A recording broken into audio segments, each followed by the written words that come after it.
I think to take their program to the next level, for sure. Yeah. I mean, I don't think this is going to hurt them too bad. Might even help them because they're probably not going to play in the championship game, so they got their one loss and they're going to probably get in. But I'm just so impressed with Ohio State, with the issues they had going on in their offensive line, down to their third tackle and bumping the guard out to tackle. I thought, hats off to Ryan Day to get his guys on all three phases ready to play.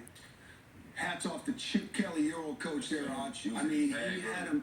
Yep. This game really shouldn't have been close because Will Howard, he really left 3 touchdowns in the first half on the sideline. And so, but also credit to him starting kind of slow in that first half and battling back and getting this W and coming up in crunch time.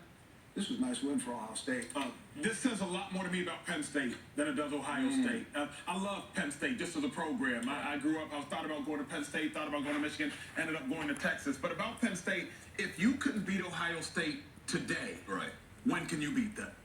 Will Howard, he threw a pick 6. Shout out to Penn State's defense for getting it. But, Coach, later on in the game, after a 3rd and 11 conversion, Will Howard, he misses a touchdown. Will Howard, he goes into the end zone and he fumbles. That's 21 points that Will Howard and Ohio State left off the board, Penn State. They left 21 points off the board for you to go capitalize. If you couldn't beat Ohio State now, when can you beat them? Because remember, they got C.J. Stroud usually. They got Justin Fields usually. They got J.T. Barrett usually. They got Cardell Jones usually. They got Terrell Pryor usually. R.I.P. They got Dwayne Haskins usually.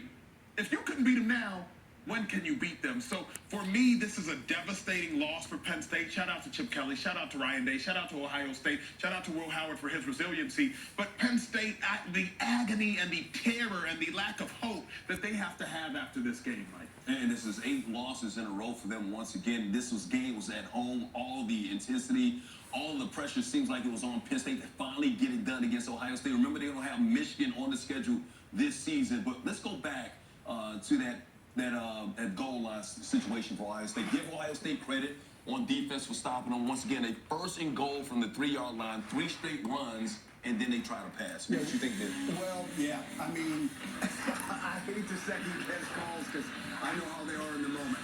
It seemed like it would have been awesome to throw it on 3rd down and not on 4th, to switch those 2 calls there. But really, I mean, we're just giving shout-out Ryan Day, shout-out Chip Kelly. How about shout-out Jim Knowles, who did 13 points against a much-improved Ohio State offense.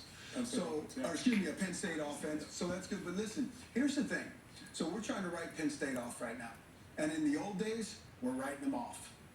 We still have November. They're going to get into the playoffs. Slow teams this year. And I'm just telling you guys, the teams that improve through the month of November, they're the ones that are going to make the run and really make noise. So there's going to be someone, we're going to get all hyped up on